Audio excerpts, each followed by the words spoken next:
And so it's really bringing back together, my deep passion for community organizing and community engagement with design. And in particular, the goal there and what drives it is a belief that there's just a massive creative potential out in the world that's being largely wasted. And in doing this work every day, I work in communities with people who are so bright and intelligent and resourceful in how they think about their lives, yet they very rarely have a say in the systems that are created around them. So in small ways, we're trying to recruit that talent to be part of our teams, and in much bigger ways, we're trying to figure out how to unlock that potential all over the world. Welcome to Design Drives, your audio experience about what, how, and why design drives things forward. A podcast hosted by Sebastian Gier, together with forward-thinking design practitioners from around the world.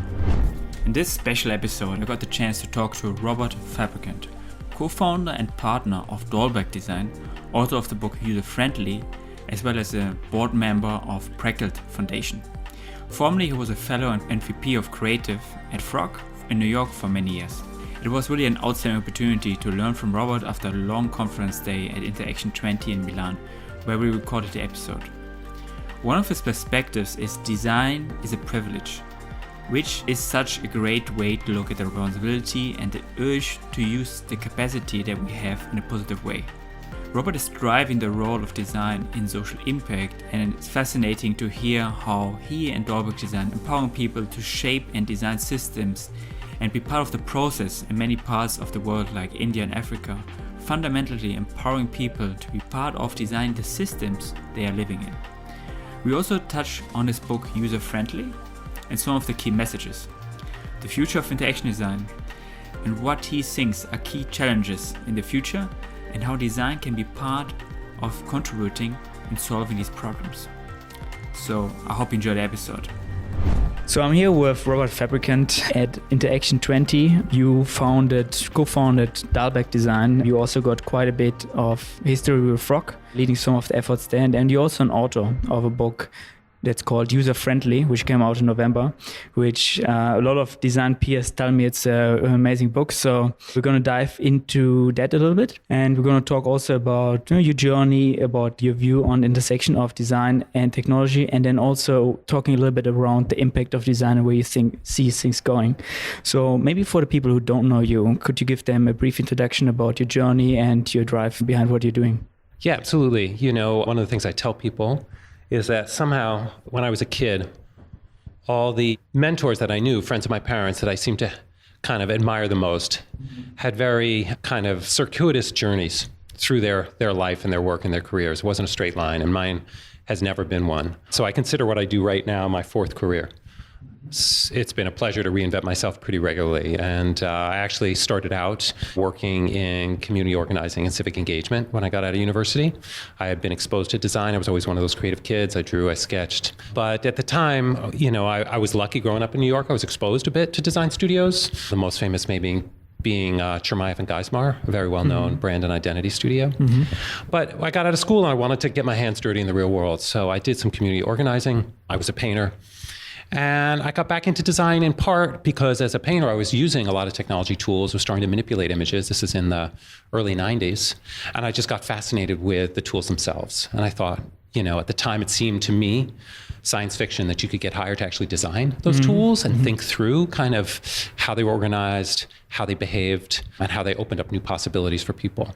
And so that was really the hook that got me back into design. And most recently, founding Dalberg 5 years ago, we're focused purely on the civic space. We work with governments, some businesses, and nonprofits. And so it's really bringing back together, my deep passion for community organizing and community engagement with design. And in particular, the goal there and what drives it is a belief that there's just a massive creative potential out in the world that's being largely wasted. And in doing this work every day, I work in communities with people who are so bright and intelligent and resourceful in how they think about their lives, yet they very rarely have a say in the systems that are created around them. So in small ways, we're trying to recruit that talent to be part of our teams, and in much bigger ways, we're trying to figure out how to unlock that potential all over the world. Mm-hmm. And you also been at Frog for quite a while. Can you talk a little bit about maybe some of your experiences there? Yeah, so I don't want to overlook that. That was in many ways the fulcrum of my career in terms of just being so lucky to land, there was a bit of bad luck in that I landed in Frog in 2001, and within 6 months, the market had crashed. The towers had come down on 9/11. So I had to fire almost the entire New York staff. So it was a long journey, but Frog was such a great place starting in early 2000 to see ideas, not just about products and not just about services, but the cross-cutting role of design kind of bloom across so many industries. And I feel very lucky, particularly in a place like this with so many peers walking around, that over that 13-year period, I could see these ideas wash up across different industries and have the time and the space to sort of live through those transformations one at a time, whereas now it seems like it's a bit of a cacophony. Mm-hmm. I think what's interesting what you mentioned there about most of the creative capabilities are wasted. Can you maybe outline what you mean exactly with that? Sure. So, and it's a great question. We work with a talent base. So to give a little background, the firm Dalberg that I'm a part of is a global South firm with offices in about 20 countries, mostly in Africa and Asia. And it focuses on policy and strategy and investment. So we wanted to bring a more creative, collaborative approach to how that firm worked because it's driving, whether for the Gates Foundation or the Indian government or various stakeholders, a lot of interesting and powerful and large-scale opportunities to change and improve people's lives. So that's what we do. And as part of it, we recruited talent in Nairobi and Mumbai to start to build design teams. And I'll just give you a great example. One of our senior designers in Nairobi is a guy named Duncan, known him for many years, and we first started working with him because we needed a guide. We were doing some user research. And he came in and he just had a natural, fun way of putting people at ease. And first, that's all we noticed. It's like in conversations, he just knew how to get people talking and thinking and feeling comfortable and building that trust. So that was the first piece. Then we started introducing creative activities, and he was just great at prototyping and creating and bringing to life ideas for and with people. So he's now a game designer. He's built a bunch of 3D games. He's worked with us on a whole host of different projects. But for him, he never knew that creativity would lead anywhere. He grew up as a kid, just not having any sense that there was something powerful that sat behind that creativity that could allow him to design or help other people design, very powerful new ways to make change in their own communities. Another example, we've got a young, actually not such a young guy named James, who's a community organizer, and he's worked with local communities throughout Nairobi to build parks and create innovative and creative uses of shared public space. Mm-hmm. So these people have worked and seen the power of creativity in a very small local way. We're trying to figure out, how do you scale that out? Mm-hmm. I mean, it's interesting what you point out. I mean, you're basically enabling more people to take part of the creative process. Is that what the focus is when you're referencing also social impact? I mean, it's one of the unique things we contribute to it, I think, is the trust that comes in. I mean, I saw this at Frog, working and going to visit a company like GE that seems very serious, that's run on spreadsheets, and yet you walk in and you have permission because they're open to a creative approach to kind of shift the way they behave and shift the mindsets. And yes, so we're trying to bring that creative process deep into grassroots activities with communities. We're also, we have work we've done in India with one of the Supreme Court justices there. And he recognized that India was starting to enact a bunch of data privacy laws, and there wasn't a strong human perspective. And he didn't know where to begin to gather it, because it's such an abstract topic. There is no word for privacy in many of the languages in India. It's not a concept. And so he found his way to us. We got him involved in a more collaborative process of telling that story, of doing user research and gathering those insights, of prototyping different tools to help make privacy meaningful to people as a concept and as a topic. And so here's a guy incredibly influential for whom the creative process has kind of opened the door for him to a different way of thinking about policy at a national scale for 1.6 billion people. Mm-hmm. I mean, this is super interesting. I mean, could you point out maybe some more projects on that intersection of design and social impact you guys worked on? Absolutely, and I want to be clear, that is all we do. And part of the reason, as much as I love being in such an intense and beautiful creative environment as Frog, to impact these issues, it was necessary to shift into a different model and work on a different platform. So that's part of the reason that Ravi Chatpar, my close colleague and business partner, and I founded this practice. And so that's the core of what we do. It's not like we do that to balance out other work. It's not like other work funds full that. Focus on this, right? Full focus on it. And part of the focus there is to make sure that people see the value to pay for it fully. So we're not working in any pro bono way. So I can list off, a lot of examples, particularly ones that have a strong tech focus. We got involved through some funding from the US government to look at disease surveillance in West Africa. How do you map out the flow and spread of disease? There were a lot of technical people in a few different universities we were working with who understood how to model the data, but didn't really understand how to create value out of it. How it could support decision-making, how it could create a space for people, particularly people across countries, to share information and make better decisions. And so we did a bunch of collaborative activities, not just at a national level in West Africa, but at a few countries at a local and district level. How would you use this data? What's the best way to represent it so you understand it? And what sort of shared communication and collaboration model should we build on top of this data so you can do something about it? Too often in a case like that data is flowing way up to like a national government or even to someone like the Red Cross and not allowing people at the local level to react and to make change. Mm-hmm. Similarly, we're getting ready to do some work in Haiti. I talk about global health a lot with a set of community health workers that have been trained by a New York-based pediatrician because there's so little in the way of health support, particularly outside of Port-au-Prince. And so we're trying to build tools that allow them to share information, provide a bit of training, and help increase the capacity of local health workers to do very basic things for people that are missing. Mm-hmm. Whether it's diagnosing and sensing, births that might have complications, whether it's child nutrition, very, very basic things. We're also in discussions with an organization that has tools to 3D model, so using the camera on a high-end, a relatively high-end tablet to be able to immediately sense whether a child is malnourished. So use 3D sensing and multiple cameras to kind of look at how we can start to much more quickly and easily diagnose malnutrition.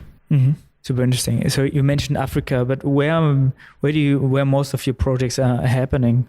Is it Africa or also other places? Or? Well, keep in mind that we have a local design team in East Africa and we have a local design team in India, right? So, of course, we're doing a lot of work in those places, but it's not random. It's quite intentional. Mm-hmm. Over the last 5 years, our team has worked in more than 40 countries, growing amount of work in Latin America. We did a really fun project in Peru with students, looking at tools that would allow them to go out into their communities and take images of mosquitoes and water that was collecting mosquito eggs, and then do little competitions in school to try and tell whether the mosquitoes might be carrying Zika.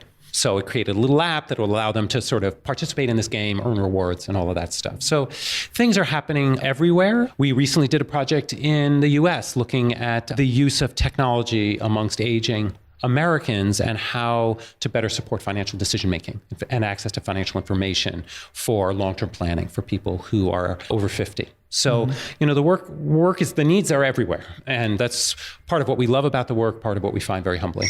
So if you do design, it's, innovation, social impact at so many places. How do you immerse yourself into these new scenarios? Because I can imagine sometimes it's quite a big shift, or you really need to immerse yourself into the problems you're trying to solve. How was your experience with that? Well, I'd say, first of all, we have an amazing team. And I adore them, and they're incredibly talented, curious, passionate, and empathetic. So on a personal level, I stand on their shoulders, and I have the privilege now that we've kind of built out a pretty robust practice that I can go and immerse myself through their eyes. And it's an amazing thing when you've got a team that's already on the ground, that's already built trust, that's already working deeply in a community, and that brings a fair amount of cultural nuance. You can't generalize about, a country like India, much less even a country like Kenya. But nonetheless, I have the privilege of coming in and both having a bit of that outside perspective and I guess, a fair amount of experience drawn, but at the same time, I love the fact that I learn every day. Yeah, and you need to relearn every time, right? I will say that at this point, many of the ideas about design and user experience that I felt so passionate about, particularly in my early days when I got back into design with Frog and some other firms, I feel have really migrated and been fairly well understood and adopted in the world of corporations, particularly technology-savvy corporations. And so for me, it's just a pleasure to step back and go back into an environment where the basic assumptions we make about why design matters and how it should work in the world are fundamentally coming into question, and where you have to be so resourceful and thoughtful about the way you bring design and technology to bear. And so for me, that's just been part of the pleasure of kind of resetting my design compass. And, when I go into and participate, almost all our work involves pretty deep user research. So that's part of that immersion process. We're always doing fairly rich and robust ethnographic work and co-creative work. So for me, going back to that every time just helps reset that barometer. It keeps you, feeling humble and grateful that people are giving you their time. And we're constantly checking on that. When we run user research, we ask people at the end, was this a good use of their time? And what you find is that so many people, coming back to what we were saying about creative potential, have such interesting stories and no one's listening. And even if you take 2 hours of their time to map out their journey. So I was in a neighborhood in Mumbai, pretty dense, low-income neighborhood, talking to a woman who had, over about a 15-year period, built herself a business that now employs her whole family, delivering meals to kids. And we're sitting around, and she's mapping out how she did it, because we're working with a bunch of organizations looking at how to build financial tools. And we're mapping all this out, and she spends 2 hours with us, telling us this story. And at the end, her husband, we ask this question, her husband turns around and says, basically, I'm so proud of her and what she's accomplished, and yet no one's ever come in and asked us how she did it. And it's just really great to have the opportunity to tell that story. So, we have a lot to be grateful for, and you never know what you're going to learn when you get that close to people's lives. And it brings a great deal of responsibility, and I think the hardest thing for our team is to translate that responsibility to action. We have the privilege of seeing such powerful and meaningful situations and understanding richly the dynamics and how to help people. And yet, we're working with organizations and governments that are going to take a lot of time and aren't always well equipped to translate that into action. And we've had some opportunities to launch some fairly big scale platforms. But overall, I think that's the hard part, is you carry around that responsibility. Mm-hmm. Yeah, and I think it's also very fulfilling, I guess, right? As working in that space, right? Because you really drive positive impact, right? And I guess that's also, I think, great working in that space, contributing with the skills. And I think what's interesting, what you're pointing out, bringing design to the table, I guess like in some sense, it's maybe not about the craft skills of design when you're contributing on social impact, but more the co-creation aspects, the co-innovation, facilitating aspects of design, right? So can you talk a little bit maybe about like what aspects of design or of the role of designers you take and bring to the table there to the discussion of social impact? Yeah, that's a great question. And, it is a little bit of a different balance. Our clients are giving us public funds at times, or donor funds. And so the integrity of that means that we have to make sure two things: that any recommendations or designs we're developing on, we feel really confident that they have been developed with a strong understanding and with deep participation from the communities that we're working with. That's the first responsibility. And the second responsibility is we have to make sure that the outputs we're creating and the new solutions we're not imagining for our own, edification, that it's not just because they'll look good on a studio wall or on a portfolio website. And I say this with deep respect. We have a great group of designers, and that's not their motivation, but nonetheless, it can be hard to let go of some of the polish and packaging that makes you feel confident about what you're doing. So for our team, it's definitely a balance that we have to strike across the portfolio. So we keenly look for projects where we can drive that craft forward in a more deep and significant way. Sometimes it's through creating documentary films. We've done a whole big series of those around the world about people's financial lives. Sometimes it's something like disease mapping, where we're creating representations of data that are building on deep analytics, and we're trying to figure out how to best visualize them. And sometimes it's very simple things like launching a digital platform like we have with Safaricom in Kenya, and just making sure that people are getting the right feedback and that we've kind of mapped out kind of the flow of information and the messages are well written and thoughtful. So it can happen on many levels. And for a small team, we're stretched to have all the crafts and skills that we need. Yeah, super interesting. You also wrote a book, as we mentioned in introduction, Userfriendly, in last November. Can you give the audience a little bit of a brief introduction about the book and some of the drive behind it? Yes, absolutely. I think that in many ways, the book was named for my parents. The actual name, Userfriendly, comes from my dad. Mm-hmm. So he is 89 now. He retired at the age of 86. And he retired, I got him an iPad so that he could, for his vision and other ways, read and learn and explore a whole world of information. He reads routinely 1,000-page history books. And I came to visit him about a week later after I'd given it to him, and he looked at me exasperated because a bunch of Wi-Fi password alerts, ridiculous things were popping up. And he said, I don't get it. This thing is supposed to be so damn user-friendly. I don't understand it at all. And what I realized is that I've been in a privileged position, like many people at this conference, where I've seen the buildup of new ways of interacting with technology happen layer by layer. You know, some of the first projects I did back in the 90s were simple ATM interfaces or simple products like a glucose meter. And today, all those models have built up to a point where they're everywhere in our lives. And most of the people I see around me feel like this has happened at warp speed, suddenly changing and creating opportunities and benefits, but complexity. And so working with Cliff Kwang, who's an amazing journalist and designer, we wanted to take a step back, and we wanted to really provide people with an accessible narrative that unpacks the role of design, how we got here, and helps educate them around why designers are in a role where we're touching so many things and changing so many things. Why do we believe we have the methods and answers to do it? And who are the individuals and people who along the way created this history? Whether it's a guy like Donald Norman, most of you are probably familiar with him from his groundbreaking book, The Design of Everyday Things. But in 1979, he was hired by the commission looking into the 3 Mile Island nuclear disaster in the United States. So if you don't have background on this, this was the biggest nuclear disaster pre-Chernobyl in the US. It tanked the nuclear industry, you know, a multi-billion-dollar industry. And it was seen largely as a mechanical failure. And Donald Norman was hired to take a look at it and realized it was a design failure. And in many ways, looking at that shaped the ideas that became the design of everyday things. So there are stories, and they're very compelling stories. And what I realized is that I'm not equipped to tell those stories. So having a real journalist to me was, you know, a real gift. And Cliff did an amazing job over 6 years of trying to unpack and report these stories. They go back hundreds of years, but they also come very much up to the present. And one of the interesting things for us in putting the book together, and Cliff was very much in the lead on gathering these stories and on writing the narrative, because I just don't have those skills. One of the things that changed was from 2014 to now, our feeling about design had changed. With everything going on with Facebook and other platforms, there was a subtle shift, but a demonstrable one. So anyway, it's been an exciting journey. And I would say if I had to sum it up, my goal is to educate people the same way we understand today on an intuitive level the role the marketing plays in our lives, what it's trying to do. Design has reached that point of critical mass in society.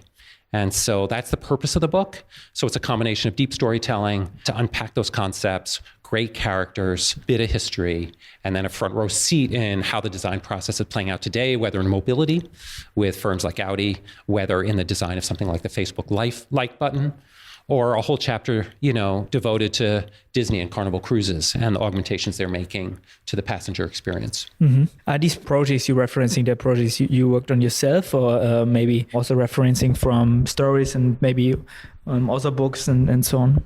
It's a great question. And I honestly, when we sold the project, I assumed that, I don't know what the number was. I imagined at least a third to a half the stories would come from me.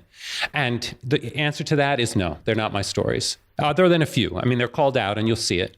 But the reality is that, you know, a lot of design books, and particularly more business-oriented ones today, somebody with a long career, longer than mine, sits down, tells their greatest hits, a business writer writes them up. Yeah. And you go to press, right? And you, at the end of each one, you've got a lesson, right? And then maybe you roll those lessons up into a Harvard Business Review article.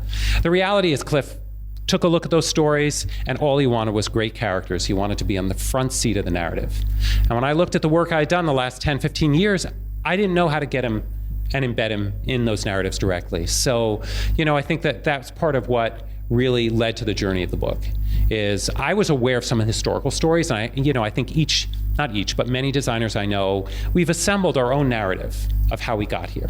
So I didn't know the 3 Mile Island story, but I knew the story about, Paul Fitz and Alphonse Chapanis and pilot error and how that led to shape coding and a whole different way of thinking about cockpits and design there. So there are a number of stories I was aware of, but, when you want to really build a long narrative, when you want to place people, particularly non-designers, in the situation and right on the edge of the seat of why design decisions matter, it required a huge amount of research and interviews. And he obviously talked to Don Norman, but found many amazing people to talk to.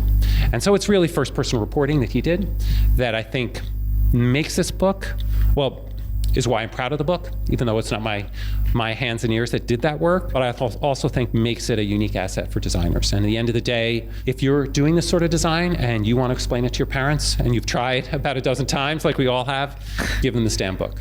Yeah. It's amazing. You were also saying design is a privilege. That's something I read from you. Can you outline that perspective a little bit? Yeah, to me, it's pretty simple, and it probably comes down to 2 things that I've touched on already. One is, as designers, we have been given a space to question and a belief that we have a role to play in changing the world around us. And most people, again, many of the people we work with and embed with and try and learn from, don't come in with those opportunities. Yeah. So that's the first thing. And then the second thing is a little more personal in that I personally feel privileged to have been on this design journey. It took me a while to get back to design as like the core of what I do. And I just feel very privileged to work with the talent that I do, to be able to build teams in the places that I do, and to, see how that can change the lives of an individual like Duncan that I was talking about earlier.